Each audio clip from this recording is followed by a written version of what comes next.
¿Qué habíamos dicho que era el órgano? Habíamos dicho que el órgano era la mínima unidad de la organización administrativa y que además el órgano no tiene personalidad jurídica.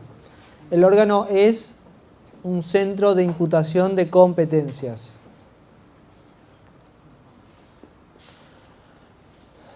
Hicimos o simplemente enunciamos la clasificación de los órganos. Los órganos se dividen, es una clasificación propuesta, ¿no? De acuerdo a la función que realizan en activos consultivos o de contralor. Los órganos activos son aquellos que tienen atribuida la competencia que hace a la actividad principal del ente al cual pertenecen. ¿Sí? Son los que impulsan la actividad administrativa del ente o de la jurisdicción a la cual pertenecen.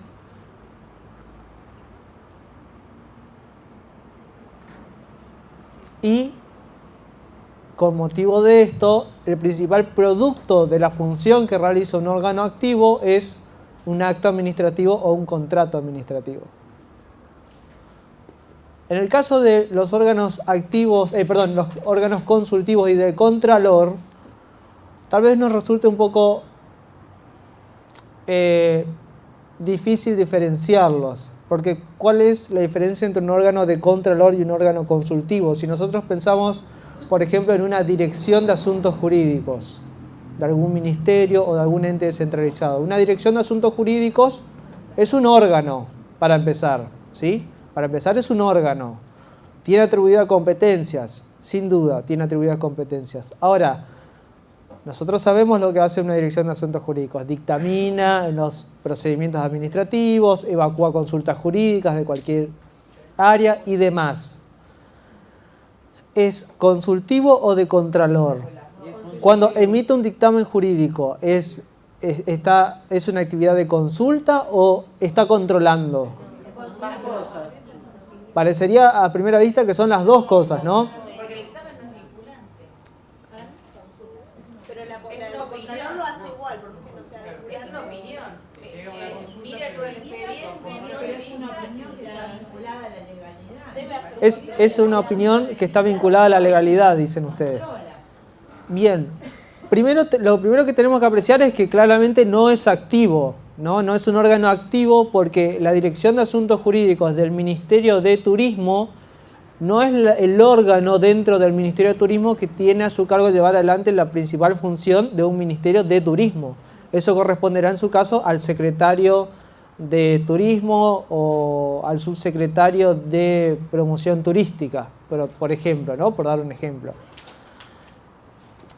Los órganos consultivos o de contralor generalmente son lo que nosotros denominamos órganos accesorios o órganos de apoyo de la organización administrativa, entre los que ubicamos a la Dirección de Asuntos Jurídicos, si tiene rango de dirección, ¿no? Puede ser una subsecretaría, a la Unidad de Auditoría Interna, a la Dirección de Administración, etc. Para diferenciar si es consultivo o de contralor, nosotros tal vez podemos tomar como criterio las consecuencias de la función. Generalmente los órganos que realizan una función consultiva o de contralor no se pronuncian a través de un acto administrativo, porque no tiene efectos jurídicos, como ustedes dicen, de efectos jurídicos hacia los particulares, ¿no?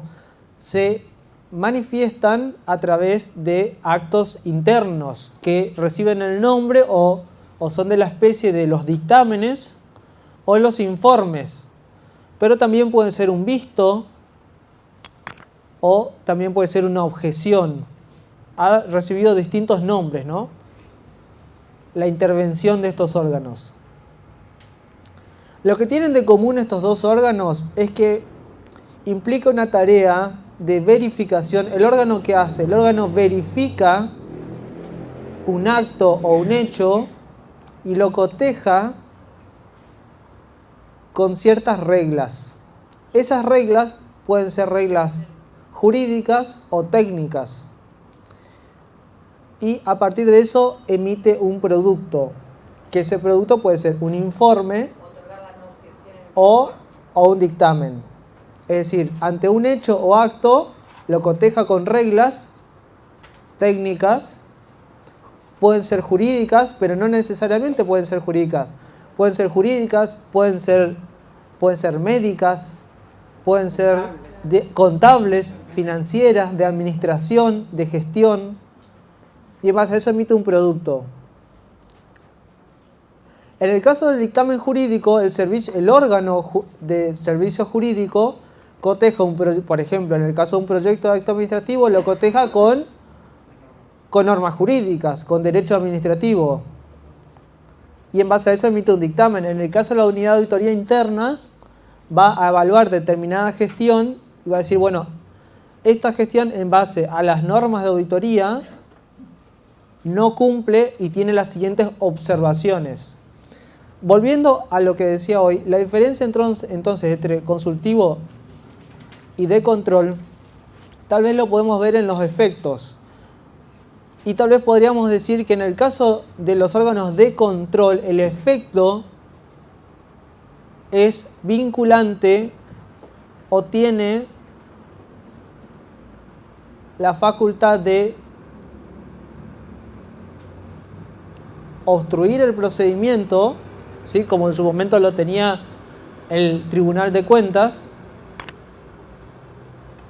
o generar alguna consecuencia.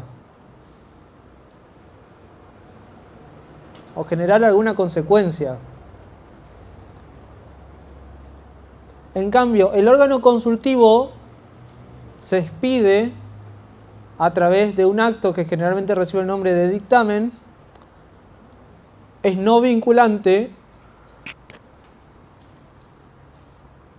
y, como regla, no tiene efectos directos.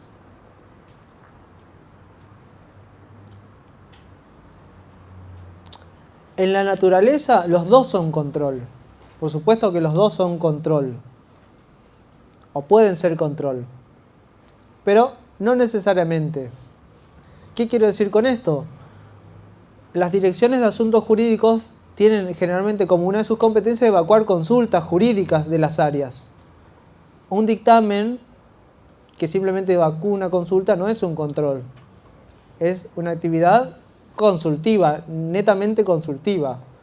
En cambio, el dictamen jurídico previo a la emisión de los actos administrativos sí es un control de legalidad, como bien señalaron ustedes. ¿Qué nos interesa de esta clasificación?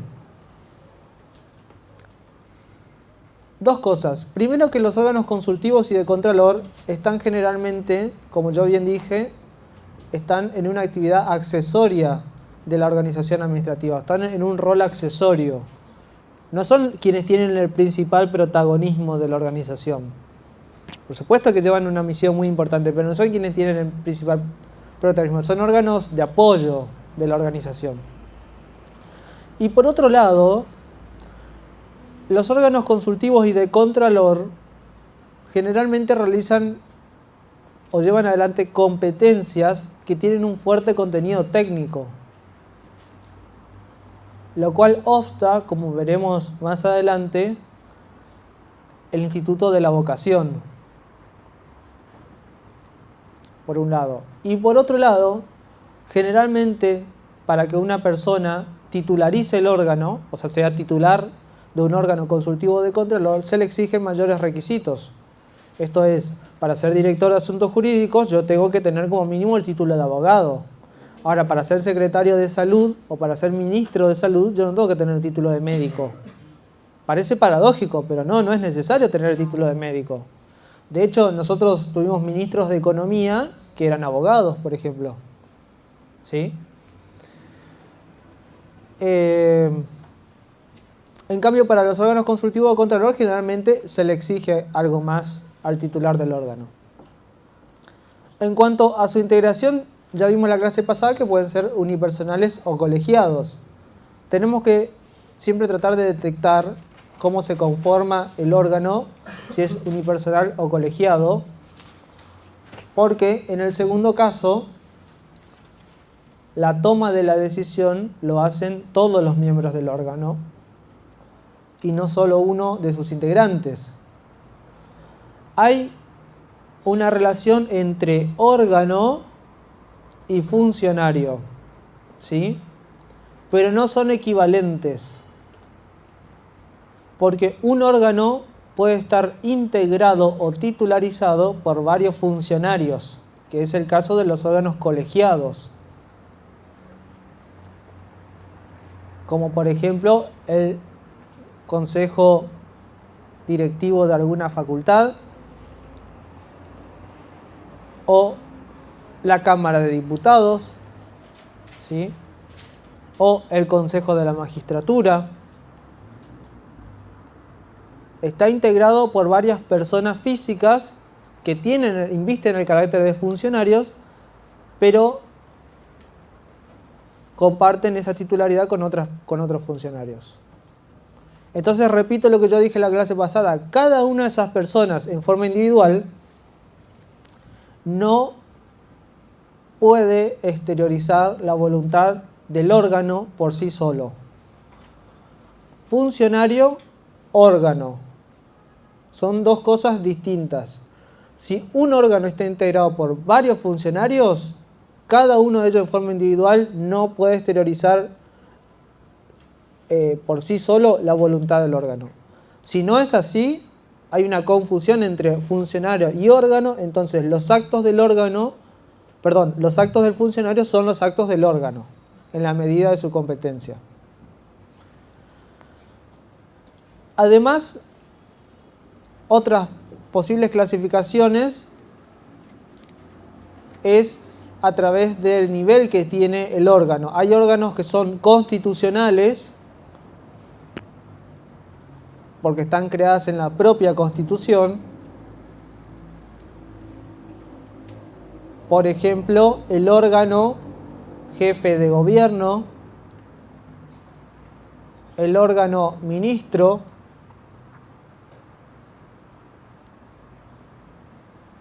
el órgano legislatura de la ciudad, el órgano presidente de la nación.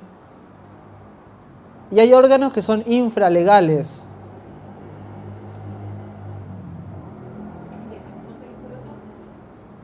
El defensor del pueblo está previsto en la Constitución, entonces es un órgano constitucional.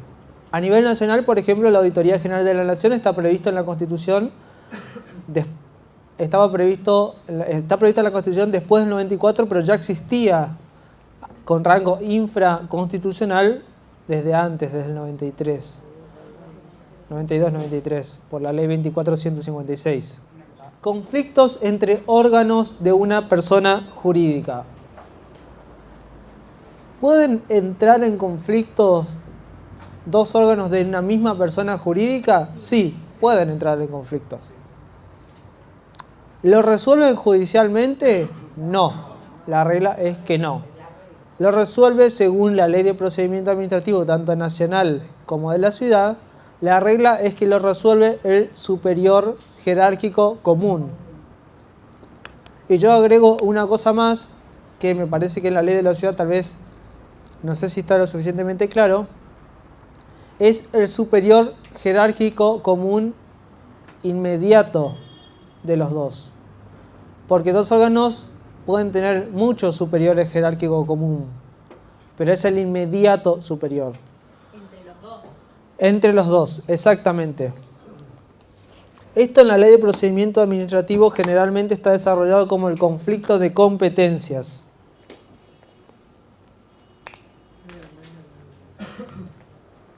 Si nosotros tenemos dos órganos, el superior común, vamos a suponer que estas son dos secretarías y estos son ministerios, ¿sí? Secretarías y ministerios.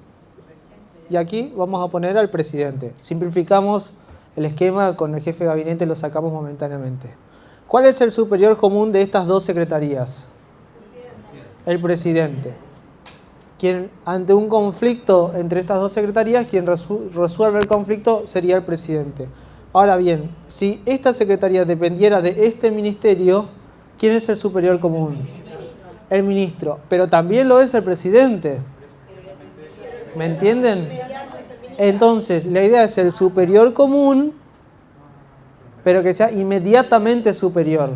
Porque pueden, esto bajado a la organización, podemos tener acá otras dos subsecretarías y también el superior común es la secretaría, pero también es el ministro y también es el presidente. Es el superior inmediato común. A mi modo de ver, los conflictos entre órganos se clasifican en conflictos de competencias, conflictos pecuniarios y conflictos no pecuniarios. Generalmente cuando nosotros hablamos de los conflictos entre órganos hacemos referencia a conflictos de competencia, pero no es el único conflicto que pueden tener dos órganos. Tal vez no tienen un conflicto en la competencia, aunque es el habitual. Bueno, en ese caso está regulado como ya lo dijimos. ¿Cuáles son los conflictos que no son de competencia y no son pecuniarios? A mí se me ocurre que es el caso, por ejemplo, en el que dos órganos, por ejemplo, estas dos subsecretarías, ¿sí? Vamos a suponer que estas dos subsecretarías firman un convenio. O, para quitarlo de la misma órbita, estas dos subsecretarías están en ministerios distintos. Estas dos subsecretarías firman un convenio de colaboración entre dos subsecretarías. Tienen de por sí el deber de colaboración entre sí, pero lo firman para clarificar. Y se obligan a una serie de cosas como, por ejemplo, entregar un informe, generar datos o hacer determinada actividad. Y alguna de las dos no lo hace. Eso es un conflicto que no es un conflicto de competencia, ¿sí? Porque no hay un conflicto sobre la competencia que tiene cada uno, sino sobre obligaciones a las que se comprometen. Tampoco es un conflicto pecuniario, porque no hay dinero de por medio. También ahí deberíamos aplicar la misma regla, que es lo soluciona el superior común.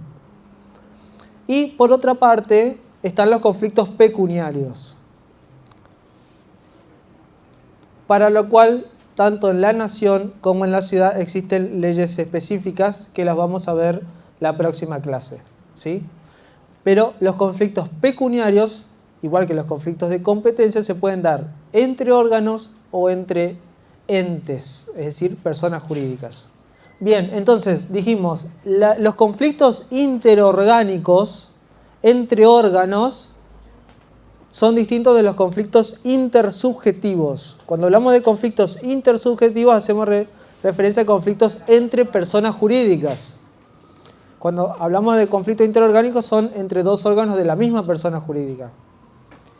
No se resuelve judicialmente. Bien, caso paradigmático, Facultad de Ciencias Médicas de Universidad Nacional de La Plata contra Universidad Nacional de La Plata. Sentencia de la Corte Suprema del 21/10 del 2008. Ustedes lo tenían para leer y habrán visto que en ese caso la Corte repite la jurisprudencia que tenía hasta entonces diciendo dos órganos de la misma persona jurídica no pueden ser parte de un procedimiento. No obstante, en este caso le reconozco legitimación activa a una facultad a pesar de que es órgano de la persona jurídica a la cual está demandando. ¿Qué tipo de relaciones pueden tener los órganos?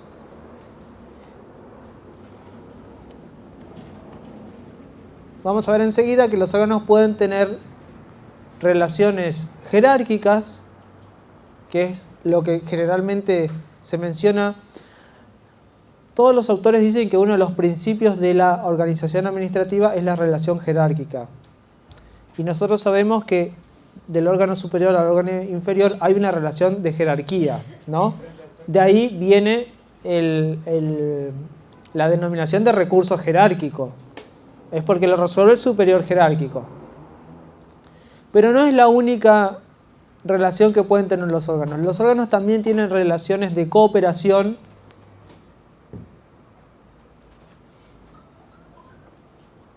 y de colaboración. Y además relaciones de dirección, por poner una clasificación. Bien, en un minuto vamos a profundizar sobre ese tipo.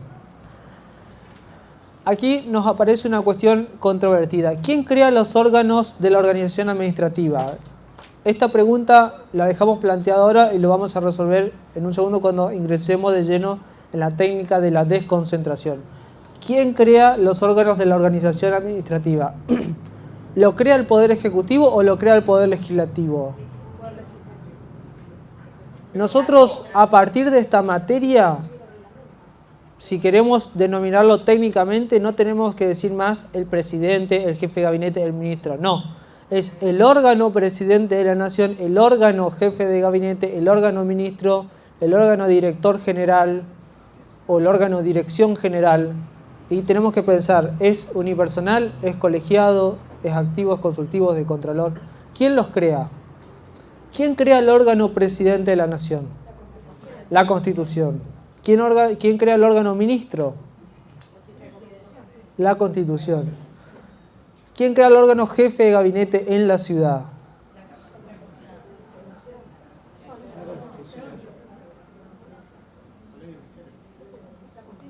La ley de ministerios. Como vamos a ver más adelante, la Constitución de la ciudad no dice el término jefe de gabinete. Dice que el Poder Ejecutivo podrá nombrar un ministro coordinador. La ley de ministerios dice ministro coordinador o jefe de gabinete. Entonces el nombre jefe de gabinete no tiene rango constitucional en la ciudad, sino en la ley, como sí ocurre en la nación, exactamente. Esta disquisición no es menor porque nosotros para definir el órgano o quién crea el órgano, a nosotros nos permite definir a través de qué instrumento se crea. Si necesitamos básicamente una ley o un decreto. Ustedes son asesores jurídicos de una dependencia, ¿sí? Y le dicen, yo creo, de esta secretaría quiero crear 2 subsecretarías. O de esta subsecretaría quiero crear una dirección general y abajo de eso un departamento de sumarios y un departamento de legales y demás. ¿Tengo que mandar una ley a la legislatura? ¿Tengo que mandar una ordenanza al Consejo Deliberante? ¿Tengo que mandar una ley al Congreso? Eso depende del órgano que lo cree, ¿sí? Claramente, si se trata de un ministro, la respuesta es ley del Congreso o de la legislatura. Por debajo de ese rango, tiene reglas distintas dependiendo de la jurisdicción.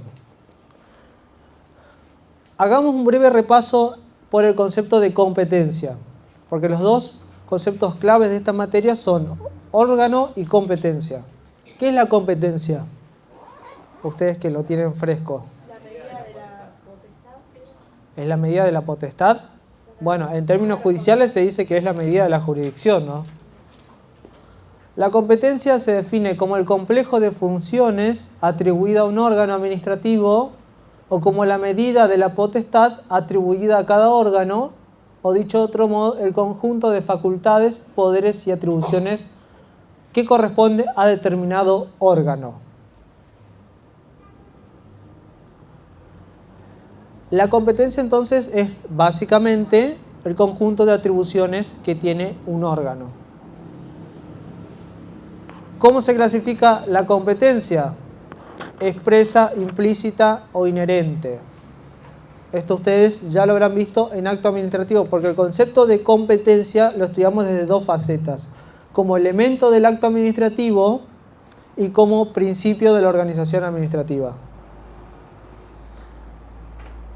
A veces la competencia surge en forma expresa de la norma. Nosotros leemos la norma y dice: corresponde a la Dirección de Asuntos Jurídicos emitir dictamen en todos los expedientes en los que se vaya a dictar un acto administrativo. Bien, la competencia es expresa. En ciertos casos, la competencia no surge expresa de la norma, sino que surge en forma implícita. ¿Qué es la competencia implícita? Es aquella que surge por una derivación razonable de la competencia expresa. Entonces, si yo como dirección o como secretaría o como dependencia, como órgano, tengo la competencia para otorgar habilitaciones de carritos hamburgueseros, por ejemplo, por poner un ejemplo, tengo la competencia también, por ejemplo, para que previo a otorgarle la autorización, pedirle determinada información, por ejemplo, ¿no? O pedir información a otra área. Es decir, la competencia implícita es todo aquello que yo necesito para llevar adelante la competencia expresa, que no me lo va a decir la competencia expresa. ¿Y la competencia inherente qué es?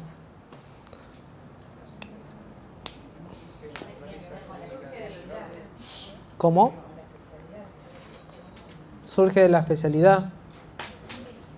La especialidad es un criterio, como bien dice, es un criterio que nos ayuda a definir las competencias, sobre todo la implícita y la inherente. La competencia inherente es aquella que no surge ni de manera expresa ni de manera implícita. Surge de las finalidades para las cuales ha sido creado el ente o el órgano en su caso. En la Constitución hay un artículo, hay un inciso en el artículo 99 que dice que el presidente nombra y remueve a todos los empleados de la administración, por supuesto, ¿no? Que no tengan otra forma de nombramiento establecida en la Constitución, dice, ¿no? ¿Qué pasaría si la Constitución no dijera eso? ¿Podría el presidente nombrar y remover a los empleados públicos? Sí, es inherente a su función de máxima autoridad de la organización administrativa y jefe de la administración pública. En ninguna parte de la Constitución dice que la Corte Suprema puede otorgar un aumento a los empleados judiciales. No dice. ¿Lo puede hacer? Sí, es inherente a su función de máxima autoridad del Poder Judicial de la Nación. ¿Sí? Para eso nos sirve el principio de la especialidad. ¿Para qué fue creado ese órgano? La Corte Suprema fue creada como órgano máximo del Poder Ejecutivo, del Poder Judicial, está en la cabeza del Poder Judicial, pero además no solo desde el punto de vista judicial, es decir, de los procesos, sino también de la administración. Es una organización el Poder Judicial. Tiene órganos. La Corte Suprema es un órgano, las cámaras de apelaciones son otro órgano, que a su vez pueden estar integrados por otros órganos, que son las salas. Los juzgados son órganos. ¿Sí? ¿Qué caracteres tiene la competencia? Esto ya ustedes también lo vieron. La competencia es improrrogable, de ejercicio obligatorio, o sea, es obligatoria, y además es irrenunciable. Lo que yo sí les aclaro es que cuando nosotros decimos que la competencia es obligatoria, no debemos perder de vista que hay competencias que atribuyen potestades discrecionales y hay algunas que atribuyen potestades regladas. Dentro de las potestades discrecionales, una de las discrecionalidades puede ser el momento del ejercicio de la competencia, ¿sí? Pero si se da el presupuesto, de hecho, el órgano tiene el deber de ejercer la competencia. Como excepciones al carácter improrrogable, los dos institutos conocidos de la avocación y la delegación.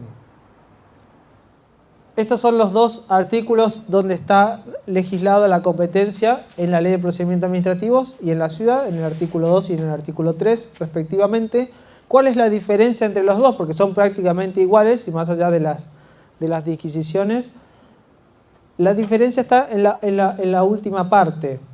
Fíjense que dice, la vocación será procedente, dice la ley nacional, que la vocación será procedente a menos que una norma expresa disponga lo contrario. En cambio, la ley de la ciudad que dice, la vocación será procedente a menos que una norma expresa disponga lo contrario, o cuando el órgano inferior se haya investido de una especial competencia técnica. Esto que no dice la ley la ley nacional de la especial competencia técnica lo ha reconocido hace muchísimo la Procuración del Tesoro, ¿sí? O sea que aunque no está expresa en la norma, se sabe que la avocación no es procedente cuando el órgano inferior tiene investido una competencia técnica. Entonces, como dije hoy, vamos a ver ahora un poquito más en profundidad qué relaciones tienen los órganos.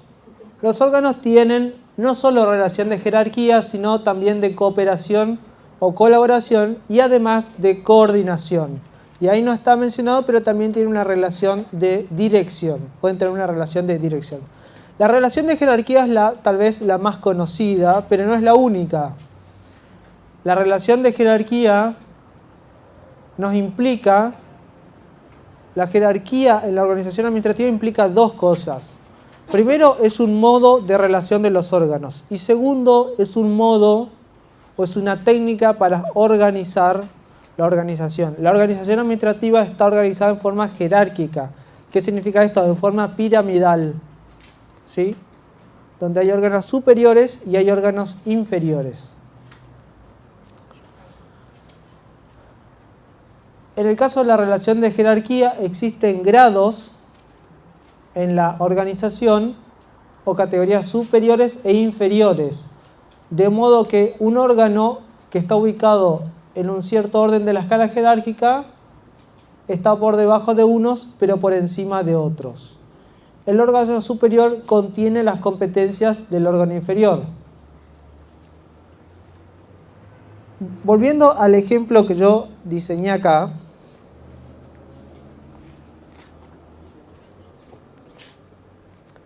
la jerarquía, en este caso, se da entre el ministro y este secretario, y entre este secretario y este subsecretario. Pero para que exista jerarquía entre dos órganos, tienen que haber dos requisitos. Primero, tiene que haber una relación de superioridad e inferioridad entre los dos órganos, ¿sí? Superior e inferior. Pero además tiene que haber identidad en la competencia material. Identidad en la competencia material. Pasando esto a un ejemplo práctico, lo diríamos en los siguientes términos. Vamos a suponer que este es el ministro de Salud y este es el ministro de Medio Ambiente.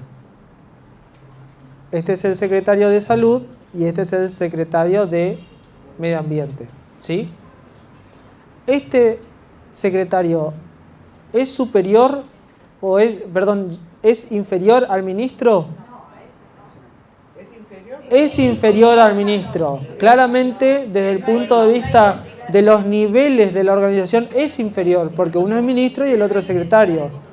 Pero no hay jerarquía, porque no hay identidad de competencia. La jerarquía tiene el ministro con los órganos que están debajo de él, en la misma competencia material. No tiene relación de jerarquía porque faltaría la identidad material. Exactamente. ¿Qué relación? ¿Tienen alguna relación entonces? Sí tienen una relación. La relación entre este ministro y este secretario puede ser una relación de colaboración o de coordinación, ¿sí? Que son formas de relación en las cuales los deberes del inferior respecto del superior o los deberes de un órgano respecto de otro son mucho más atenuadas que en la relación de jerarquía. En un momento vamos a ver cuál es el contenido de la relación de jerarquía. Pero yo quiero que a ustedes les quede grabado esto. No cualquier órgano que esté por encima de otro es superior jerárquico. Es superior, pero no necesariamente jerárquico. Y esto tiene mucho que ver con la responsabilidad y a quién se debe el órgano inferior. A quién tiene que responder el órgano inferior, ¿sí? A quien tiene que responder de manera principal es a su superior jerárquico, porque es el que tiene el control de sus órganos inferiores. Entonces, entre estos dos órganos hay relación de jerarquía. ¿Qué relación hay entre estos dos secretarios? Exactamente, de colaboración o cooperación. Lo mismo hay entre estos dos secretarios, estos dos o estos dos. En la misma que estén en el mismo nivel o no tengan la misma competencia material, hay otra especie de relación. ¿Cuál es la diferencia entre la colaboración y la coordinación? La colaboración, ambas, o mejor dicho, todas, están fundadas en el principio de unidad de acción. La colaboración consiste en el deber de asistirse que tienen los órganos. Si un órgano de mi organización me está pidiendo algo, yo tengo un deber de asistirlo, porque formamos parte de la misma persona jurídica y los dos existimos, la razón de ser de nuestra existencia es para cumplir la misma finalidad. ¿Sí? Esto tal vez en la práctica nosotros no lo vemos porque sabemos que los órganos se pelean entre sí, entonces no se dan información y demás. Pero nosotros tenemos un deber de colaborar, los órganos tienen un deber independientemente de quiénes sean los funcionarios que lo titularicen. Y excluye lo que dice ahí, el principio, la relación de colaboración excluye el poder de mando de un órgano entre otro. Excluye el poder de mando de un órgano entre otro. Y por último tenemos la relación de coordinación. La relación de coordinación, para explicarlo de manera sencilla, significa lo siguiente. Cuando un órgano realiza o lleva adelante su competencia, realiza alguna actividad,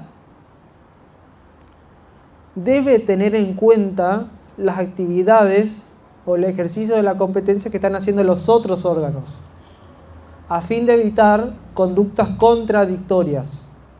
¿Sí?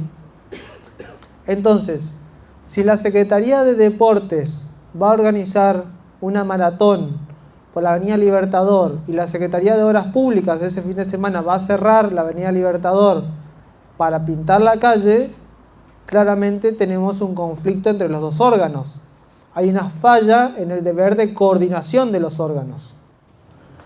Vamos entonces a resolver esta cuestión controvertida que hablábamos hoy. ¿Quién crea los órganos de la organización administrativa? En el Estado federal, es decir, a nivel nacional,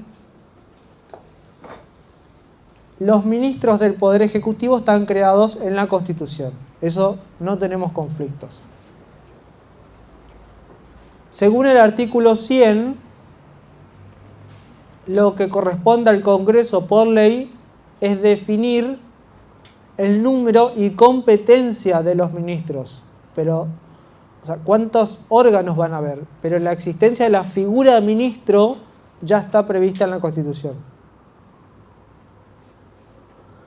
Los órganos inferiores al órgano ministro. Ahí entramos en una pequeña discusión. Secretario, subsecretario, director general o director nacional, director, jefe de departamento. ¿Quién crea? ¿El Congreso o el Poder Ejecutivo? Hay dos posturas. Hay una postura que dice, primero lo que tenemos que saber es que en la Constitución no hay ninguna regla clara al respecto. Entonces hay dos posturas. Una postura que dice que corresponde al Poder Ejecutivo. ¿En función de qué norma? En función del artículo 99, inciso primero de la Constitución.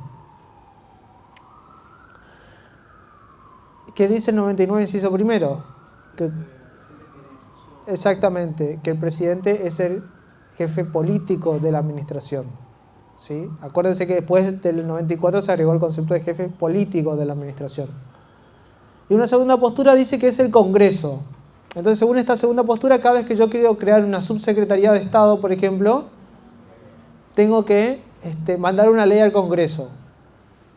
Fundado en el 75, inciso 20, que es el inciso que dice que el Congreso crea los empleos. ¿Sí? Que el Congreso crea los empleos. En la Ciudad de Buenos Aires esto es un poco más claro. En la Ciudad de Buenos Aires tenemos reglas más claras. Los ministros, por supuesto, están creados en el Estatuto de la Ciudad de Buenos Aires y el número de competencias se determina por ley de la legislatura. Cuando son órganos inferiores al órgano ministro, es el Poder Ejecutivo, según el artículo 104, inciso 9 de la Constitución de la Ciudad de Buenos Aires. En la ciudad tiene una cuestión bastante particular, porque dice que la ley de ministerios debe ser dictada a propuesta del Poder Ejecutivo.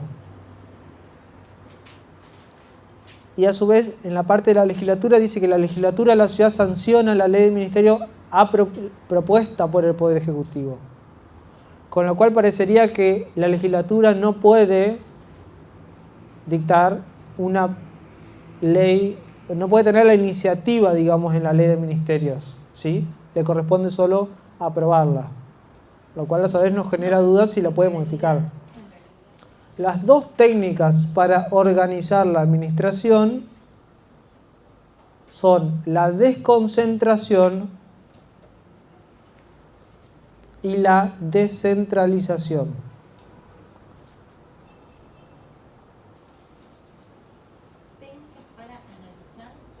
Para organizar, las dos técnicas para organizar la administración, la organización administrativa, son la desconcentración y la descentralización.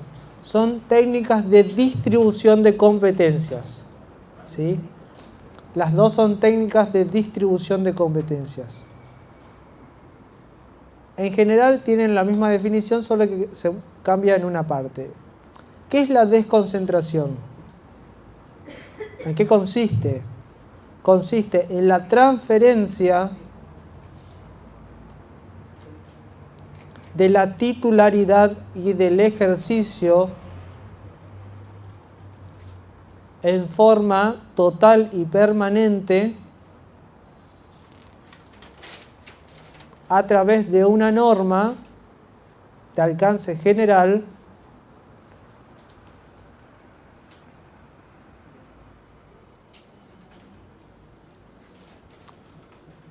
de un órgano superior a un órgano inferior. Implica crear órganos. Implica crear órganos.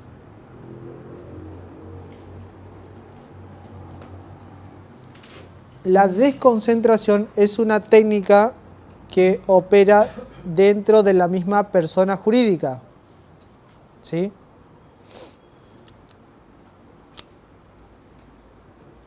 Es dentro de la misma persona jurídica. La descentralización es la transferencia de la titularidad y el ejercicio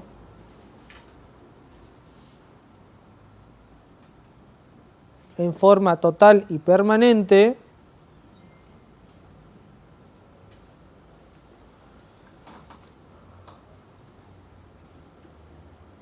de competencias de la administración central a un ente descentralizado.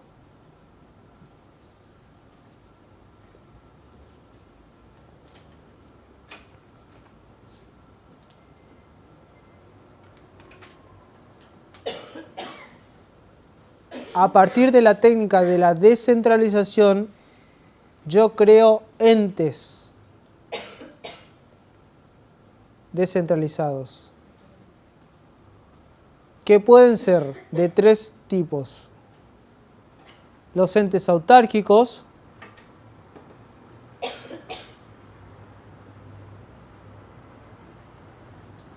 las empresas y sociedades del Estado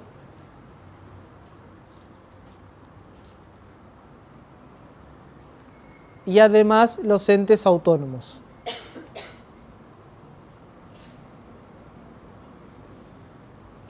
Y además los entes autónomos.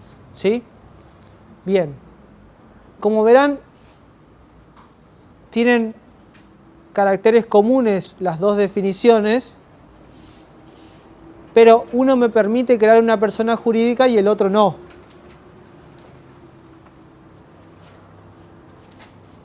Lo que nosotros generalmente vemos en el organigrama de la administración central, que es esto, por poner un ejemplo, es una desconcentración. Esto es producto de la desconcentración. El órgano, Secretaría de Agricultura, Ganadería y Pesca, actualmente ya es un ministerio, se desconcentra en un primer nivel, que es en el nivel subsecretaría, y se vuelve a desconcentrar en otro nivel, que es dirección nacional. De este esquema nos surgen dos ideas. Primero, que el órgano inferior, o mejor dicho, que el órgano superior contiene las competencias del órgano inferior. En este caso, la Subsecretaría de Agricultura contiene las competencias del órgano que le es inferior, que es Dirección Nacional de Producción Agrícola y Vegetal.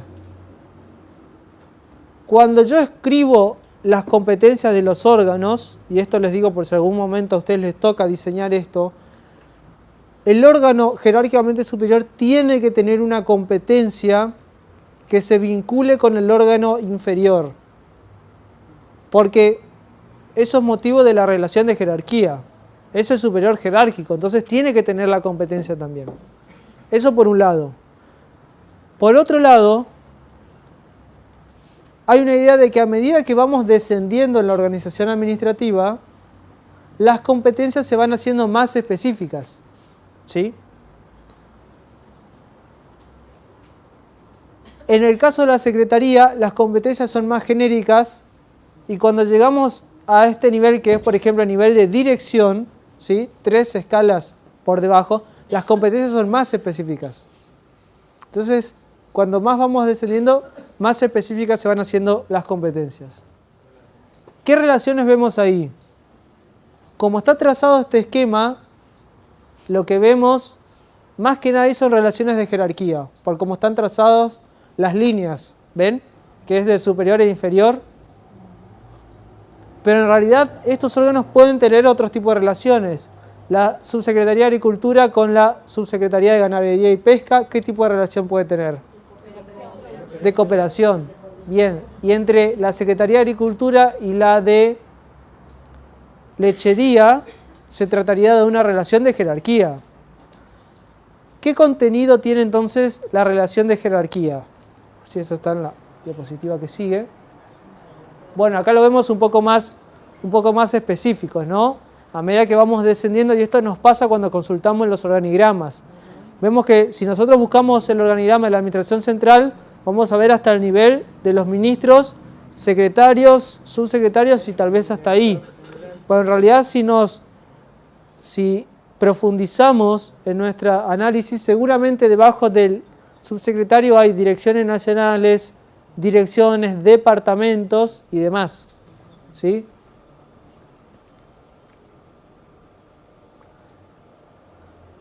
Bien, ¿en qué consiste o cuál es el contenido de la relación de jerarquía, que es la que nos genera la técnica de la desconcentración?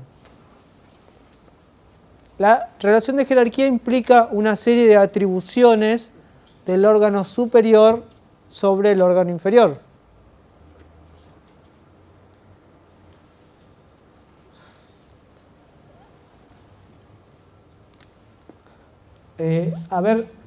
Una de esas competencias o una de esas atribuciones que tiene el órgano superior es dirigir la actividad del inferior. Nombrar a los integrantes, digo las más relevantes, ¿sí? Nombrar a los integrantes de los órganos inferiores de sus competencias. Resolver conflictos y cuestiones de competencia de los órganos inferiores. Controlar los actos del inferior a través del recurso jerárquico. Dictar disposiciones, instrucciones circulares, órdenes. Inspeccionar la actividad del órgano inferior. Y delegar facultades o abocarse. En otras palabras, el órgano superior, jerárquicamente superior, tiene la responsabilidad o el control de los órganos que están debajo. Ese es el sentido de organizarlo en forma piramidal o jerárquica. Nos planteamos hoy, bueno, pero ¿por qué en forma jerárquica o por qué en forma piramidal? Es un principio de organización, es un principio de responsabilidad. de un funcionario de un órgano dependen dos, y ese funcionario o ese órgano se hace responsable de lo que hacen esos dos y controla a esos dos y dirige la actividad de esos dos y resuelve los conflictos, y a su vez de esos dos dependen otros dos o tres o cuatro y así sucesivamente, y se va haciendo una cadena de control y responsabilidad que es sumamente importante en una organización tan amplia como es el Estado. Entonces imagínense que no podría el presidente o el ministro controlar lo que está haciendo un director nacional. Lo tiene que hacer el superior jerárquico. Por eso es muy importante respetar las cadenas, ¿sí? Lo que nosotros denominamos las cadenas de mando.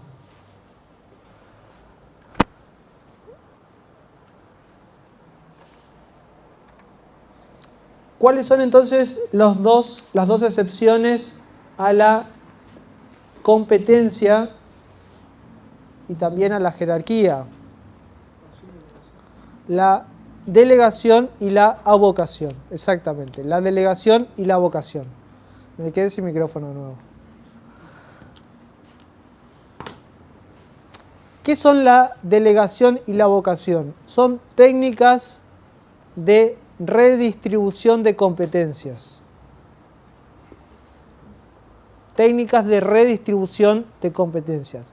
¿Qué quiere decir esto? Las competencias ya fueron atribuidas a ciertos órganos a través de las dos técnicas que mencionamos anteriormente. Lo que hacen estas dos técnicas es redistribuyen esas competencias.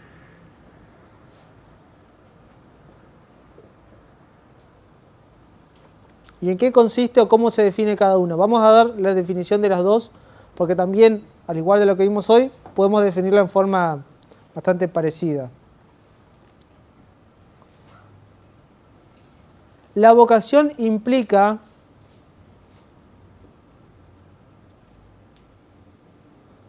la transferencia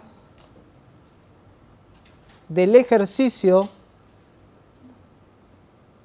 no de la titularidad, ¿sí? Vamos viendo la diferencia con las otras técnicas que vimos hoy. La transferencia del ejercicio en forma parcial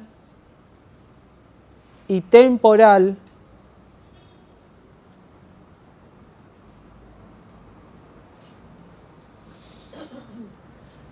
de las competencias de un órgano inferior a un órgano superior, o, para ser más precisos, a un órgano jerárquicamente superior.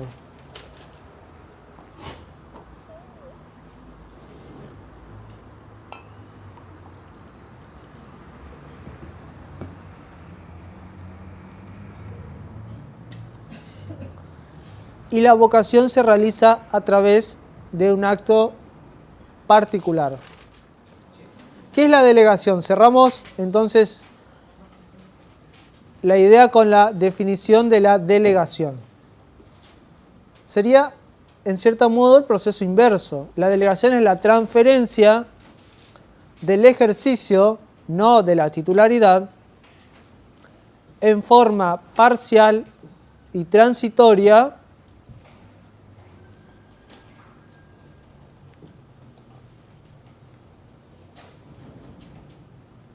de las competencias de un órgano superior a un órgano inferior. ¿Qué diferencia tienen las dos? Primero, antes que nada, el sentido en el que se realiza la transferencia, ¿no? En un caso va del superior al inferior, en el caso de la delegación, y en el caso de la vocación del inferior al superior, jerárquico. La otra diferencia es que por regla general,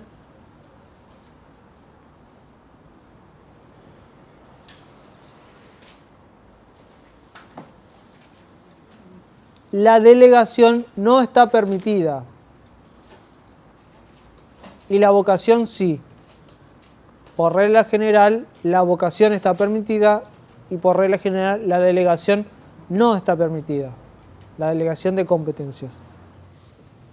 Si nosotros ejemplificáramos esto, y volviendo un poco al esquema que habíamos hecho hoy,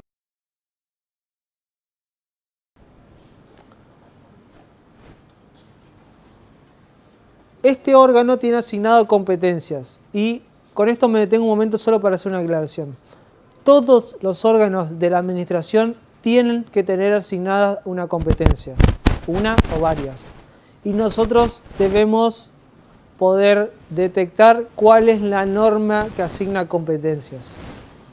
Entonces, una tarea que ustedes pueden realizar, no me acuerdo si leímos como trabajo práctico, pero una tarea que pueden realizar es el órgano de donde ustedes trabajan, detectar o buscar o definir cuál es la norma que le atribuye competencias. Porque eso es lo que ustedes tienen que hacer, ¿sí? Parece paradójico, pero muchas veces no sabemos cuál es la norma. Y es sumamente importante, porque eso es lo que legalmente estamos obligados a hacer, ¿sí? No puede existir un órgano que no tenga competencias y que no tenga competencias atribuidas en una norma. Volviendo entonces al ejemplo, ¿en qué consiste la vocación en este caso? Implicaría que el ministro tome el ejercicio de una competencia asignada a esta secretaría y la ejerza por sí mismo. Esa transferencia de ejercicio, que va a ir en este sentido, implica solo la transferencia del ejercicio, no de la titularidad. O sea, quien sigue siendo titular es el secretario. Y además tiene la característica de ser parcial y transitoria. Es parcial porque el órgano superior nunca puede abocarse a toda la competencia del inferior, porque implicaría un vaciamiento de la competencia, ¿sí? El ministro no puede decir, me aboco a todas las competencias del secretario, por más que lo haga en forma temporal, ¿sí? No lo puede hacer. Tiene que ser, me aboco a esta competencia concreta para hacer esto. Y segundo, tiene que ser temporal, ¿sí? Tiene que ser temporal. Y es a través de un acto concreto. ¿En qué casos no procede la vocación? La vocación no procede cuando una norma lo prohíbe. Y segundo, cuando el órgano inferior tiene atribuida una competencia técnica. El órgano inferior puede tener atribuido varias competencias, de las cuales no todas o todas pueden ser técnicas. Bueno, si solo alguna de esas es técnica o todas lo son, no puede abocarse a la competencia técnica. Los órganos, cuando todo el órgano tiene competencia técnica, porque por ejemplo es un órgano consultivo o es un órgano de contralor, no existe relación de jerarquía, ¿sí? No existe relación de jerarquía. Hay lo que se denomina una relación de dirección, pero no de jerarquía. Con el superior, exactamente. Vamos a suponer que de este ministro depende acá, ¿no? Asuntos jurídicos. La dirección de asuntos jurídicos. ¿Es el inferior jerárquico del ministro? No. Es el inferior, pero no es jerárquico. Porque si fuera jerárquico, me implicaría a mí asumir que el ministro tiene las competencias que vimos que corresponden a la relación de jerarquía, entre la que está la posibilidad de abocarse, entre la que está la posibilidad de darle instrucciones, entre las que está la posibilidad de ordenar su funcionamiento, el funcionamiento del órgano inferior. No puede hacer eso. No puede el ministro decirle al director de asuntos jurídicos, darle una instrucción de cómo tiene que dictaminar, porque tiene una competencia técnica. Tampoco puede abocarse, porque no hay relación de jerarquía, pero además porque el órgano inferior en este caso tiene una competencia técnica. Esto implica... Claro, exactamente. Por eso generalmente vemos a veces configurado con una línea de puntos, por ejemplo, ¿no? ¿Esto implica que este órgano no tiene ninguna vinculación? No, tiene una vinculación. Y esa vinculación se denomina relación de dirección. Relación de dirección. ¿Qué implicancia tiene esta relación de dirección? Para ponerlo en un ejemplo, yo no le puedo decir al director de asuntos jurídicos cómo dictaminar. pero le puedo decir exactamente. Pero si el director de asuntos jurídicos no está dictaminando y está parando los expedientes, yo como superior tengo facultades para controlar esa situación. No lo puedo sustituir. O sea, no puedo yo hacerlo. A lo sumo removeré al titular del órgano si corresponde, o lo puedo hacer y vendrá otro titular del órgano. Pero no lo puedo sustituir. Pero sí puedo dirigirlo para decirle, bueno, yo no tengo cómo dictaminar, pero dictaminá. En cuanto a la delegación, solamente voy a mencionar para cerrar este tema que